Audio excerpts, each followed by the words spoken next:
नमस्कार। हम लोग हमेशा बचत और निवेश के बारे में बात करते हैं कि इस महीने मुझे इतना बचत करना है, मुझे अपने रिटायरमेंट के गोल्स के लिए इतनी बचत करनी है या निवेश करना है। बट क्या हम ये जानते हैं कि बचत और निवेश दो अलग अलग चीजें हैं, ये एक नहीं है। आइए जानते हैं ये क्या चीज होती है। सो जो भी हम इनकम यानी कि जो हमारी आय है उसमें से जो हमारे खर्चे हम घटाने के बाद हमारे पास जो बैंक अकाउंट में बच जाता है उसको बचत कहते हैं।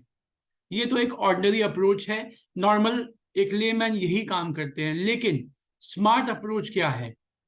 स्मार्ट अप्रोच ये है कि जो आप इनकम अर्न करते हैं उसमें से सेविंग्स यानी कि बचत और इन्वेस्टमेंट यानी कि निवेश को अलग करने के बाद जो पैसा बचता है उसे हमें एक्सपेंस यानी कि खर्चा करना चाहिए।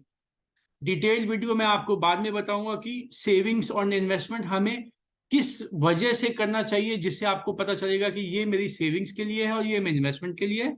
अभी के लिए हम ये समझ लेते हैं कि हम सेविंग्स कहाँ कहाँ कर सकते हैं और हमें सेविंग की जरूरत है क्यों।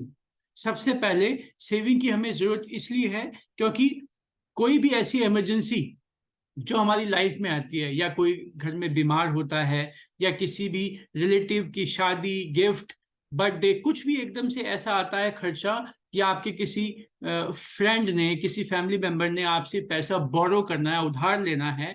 उस सिचुएशन में आपको पैसा ऐसी जगह जाना चाहिए जहां पैसा आप तुरंत यूज कर सकें, निकाल सकें और सेफ्टी हो। इसलिए आपको सेविंग करनी चाहिए। और आजकल प्राइवेट सेक्टर में लोग ग्रोथ के लिए चेंज करते हैं जॉब को। तो उसके लिए क्या है कि मान लीजिए आपने जॉब चेंज किया या उसके लिए स्टडीज कर रहे हैं, तो 6 महीने का, 3 महीने का नॉन वर्किंग पीरियड हो गया, आप काम नहीं कर रहे, आपकी कोई इनकम नहीं है। उसको रिप्लेस करने के लिए भी आपको सेविंग करनी चाहिए। मेडिकल इमरजेंसी के लिए करना चाहिए। लेकिन अब ये सेविंग हमें करनी कहाँ चाहिए और हम कहाँ करते हैं, वो है या तो सेविंग इमरजेंसी नीड के लिए आप कुछ कैश रखें, कुछ सेविंग बैंक अकाउंट में रखें, बैंक में एफडी करके रखें, या म्यूचुअल फंड के लिक्विड या शॉर्ट टर्म डेट फंड में पार्क कर सकते हैं। पर ध्यान रहे ये सेविंग्स है, इन्वेस्टमेंट नहीं है। क्योंकि इन्वेस्टमेंट जब हम करते हैं तो हमारा लक्ष्य क्या होना चाहिए? सबसे पहले जो मॉन्स्टर है इन्फ्लेशन, उसको बीट करना चाहिए।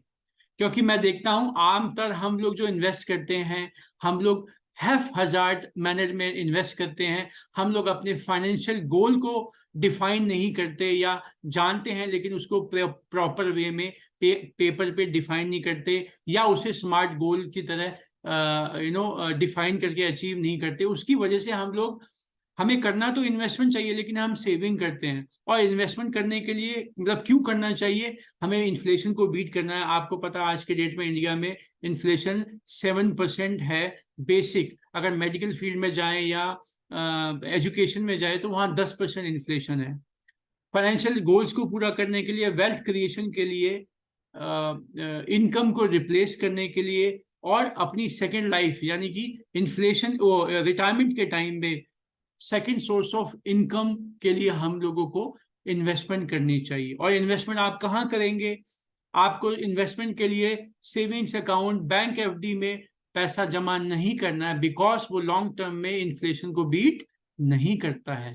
आपको इन्वेस्टमेंट करने के लिए प्रोडक्ट्स जो अवेलेबल हैं, mutual funds, stocks, bonds, real estate यानी प्रॉपर्टी, कमोडिटीज, या अदर इंस्ट्रूमेंट्स आजकल जैसे ऑल्टरनेट इन्वेस्टमेंट फंड्स, गोल्ड, ये सब ऑप्शन भी आपके लिए अवेलेबल हैं जो इन्वेस्टमेंट कहलाते हैं, जो इन्फ्लेशन को बीट करते हैं। सेविंग्स इन्फ्लेशन बीट नहीं करती। तो याद रहे, आपको अपने शॉर्ट टर्म इमरजेंसी नीड के लिए सेविंग्स करनी है, लेकिन लॉन्ग टर्म नीड्स के लिए हमेशा आपको बचत करनी है, निवेश करना है। क्योंकि निवेश ही इन्फ्लेशन को बीट कर पाता है, सेविंग्स नहीं।